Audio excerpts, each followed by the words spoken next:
Hello everybody, so in this video I'm going to talk about how I use Gullfoss for orchestral music.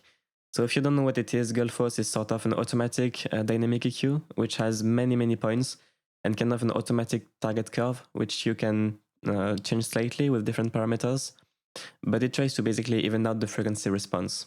So it's a pretty cool plugin and pretty unique plugin. Okay, so way number one is on buses. So this plugin is a little bit resource heavy, and in most cases you want to use it on buses, and it can make sense to use it on individual instruments, we will see later, but in general it's more of a kind of polishing tool and shouldn't replace your main EQ. So for example, on the brass bus here,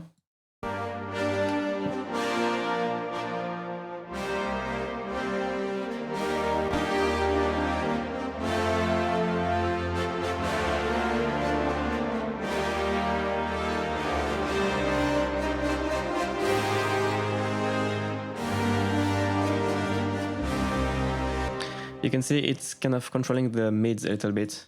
Now, of course, if I overdo it, it's way too much. But the goal of this Gullfoss is to really kind of even out the frequency response, prevent some muddy resonances, and just get a nice, thicker sound. So in general, if you use it on buses, don't overdo it. I would recommend between 7 and 15% maybe, just so that it has a little bit of a polishing effect, but very subtle. Don't have it replace your normal EQ. Now, sometimes Goldforce, I mean, pretty much all the time, it wants to boost too much treble. So I usually put that limit here around 10K, so the curve doesn't try to do more above that, because it usually wants to boost way too much air. And also play with the brightness. It's always between like minus 30 and minus 50 for me, just because I don't want this to kind of boost highs all the time, which is what it would tend to do. I just kind of wanted to polish the frequency response without going overboard. So you could play around with that a bit, the brightness setting, just so it kind of evens out the frequency response, but doesn't kind of trend towards like boosting all the time. I mean, that can be nice, but I would rather use it, use another EQ just to do that, or if I want to boost more highs all the time, I would do that with an EQ.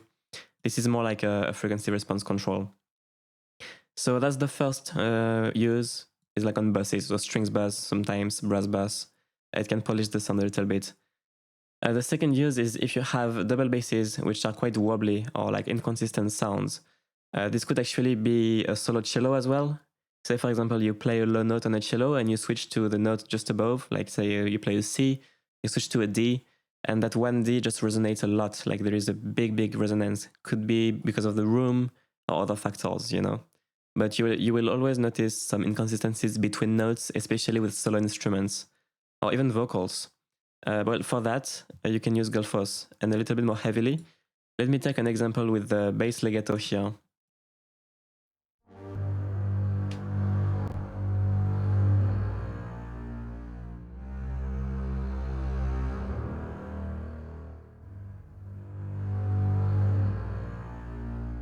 So what's cool about this is that it's not like dynamic EQ. Of course, you could do normal dynamic EQ, but I'm not doing any of it here.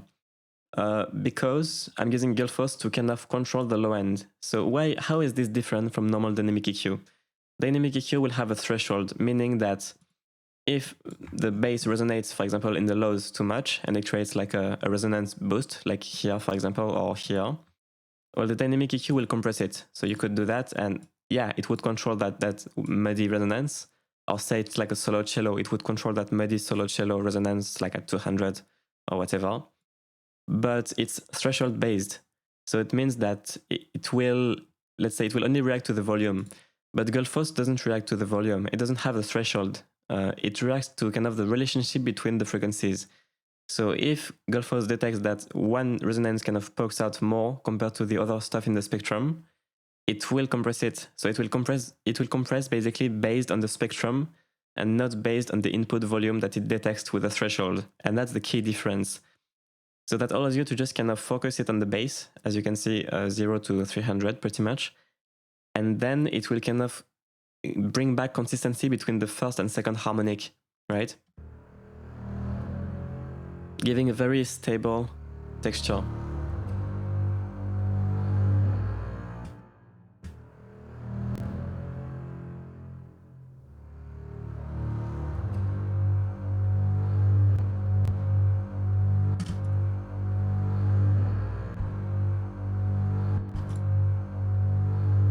So I don't know if you can hear, but with bypass on, it's like like that, right? And that's what you kind of want to avoid. So to some degree, you could do that with normal multi-band compression, but Gullfoss is better for that in my opinion because, you know, it doesn't use a threshold. It just kind of locks them into place in relation to each other. So, okay, the fundamental is too loud, but the second harmonic is wobbling. Well, it will just lock them dynamically all the time perfectly together, which is why I'm using pretty heavy settings, as you can see here. Mostly because I'm only focusing on the bass, so it's not weird.